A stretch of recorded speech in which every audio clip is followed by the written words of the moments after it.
सपा की तेज तर्रार विधायक ने बदल दी मैनपुरी उपचुनाव की हवा। वोट मांगने के अंदाज की मुरीद हुई जनता। रागिनी सोनकर के अनोखे अंदाज की कायल हुई मैनपुरी की जनता। ऐसी धाक जमाई कि पानी पानी हो गए भाजपाई। भाभी डिंपल के मैदान में उतरी रागिनी तो दिखाया दम। पब्लिक के बीच जो कहा उसने फिर से इतिहास रच दिया।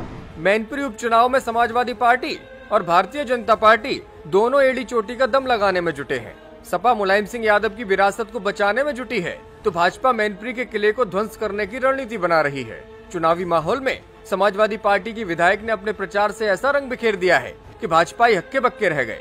रागिनी सोनकर के वोट मांगने के अंदाज का हर कोई मुरीद हो गया। उनका अपनेपन का अंदाज लोगों को खूब भा रहा है। जिस गांव और घर में वोट मांगने जाती हैं, वहां महिलाओं से गले लगकर मिलती हैं। पहले घरेलू महिलाओं के हालचाल पूछती हैं, उसके बाद वोट की बात करती हैं। रागिनी का यही अपनत्व का भाव चुनाव की हवा को बदल रहा है। रागिनी कोई मामूली विधायक नहीं है। जौनपुर की मछली शहर विधानसभा से सपा की विधायक डॉक्टर रागिनी सोनकर विधानसभा में अपने जबरदस्त भाषण के बाद सुर्खियों में आ चुकी है। महिलाओं के लिए समर्पित 22 सितंबर के विधानसभा सत्र में जब अखिलेश यादव की पार्टी सपा की डॉक्टर विधायक ने सुनो द्रौपदी शस्त्र उठा लो वाली पंक्तियां बोली तो पूरा सदन तालियों से गूंज उठा था। उनका भाषण फेसबुक से लेकर ट्विटर तक वायरल हो गया था।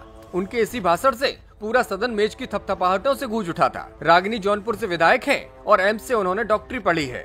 सदन में महिलाओं के लिए खास तौर पर आरक्षित सदन के खास दिन पर अपने भाषण देने के खास अंदाज से उन्होंने सबका ध्यान अपनी ओर खींचा था। रागिनी वाराणसी की अजगरा सीट से विधायक कैलाश सोनकर की बेटी है।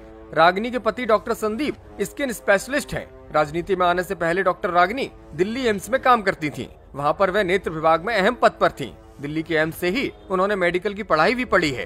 रागिनी विधानसभा में सत्ता और प्रतिपक्ष की 43 महिला विधायकों में से एक हैं। इस बार के विधानसभा चुनाव में उन्होंने सपा के एक कद्दावर नेता को पछाड़कर टिकट हासिल किया था। बताया जाता है कि डिंपल यादव के कहने पर ही रागिनी सोनकर को टिकट देने के लिए अखिलेश यादव राजी हुए थे और अपने करीबी और 4 बार के विधायक का टिकट काट दिया था। शैलेंद्र यादव ललई इस सीट से दावेदार थे, लेकिन अखिलेश ने नाराजगी के कारण उनका टिकट काट दिया और रागिनी ने बाजी मार ली। अंत समय पर टिकट मिलने और जबरदस्त विरोध के बीच रागिनी ने अपने करिश्माई चुनाव प्रचार के बल पर ही जीत हासिल की थी। चुनाव के समय पर रागिनी सोनकर का एक वीडियो भी वायरल हुआ था, जिसमें वह गाना गाकर वोट मांगती दिख रही थी। कई बार ऐसा भी देखने को मिला जब डॉक्टर रागिनी सोनकर भाषण दे रही थी तो वो भावुक हो जा रही थी। उनकी आंखों से आंसू गिर रहे थे, लिहाजा उन्हें चुनाव में फतेह मिली थी। रागिनी सोनकर का चुनाव प्रचार का यही अंदाज आजकल मैनपुरी उपचुनाव में दिखाई दे रहा है। भाभी डिंपल के लिए उनके इस चुनाव प्रचार के अंदाज की हर कोई तारीफ कर रहा है।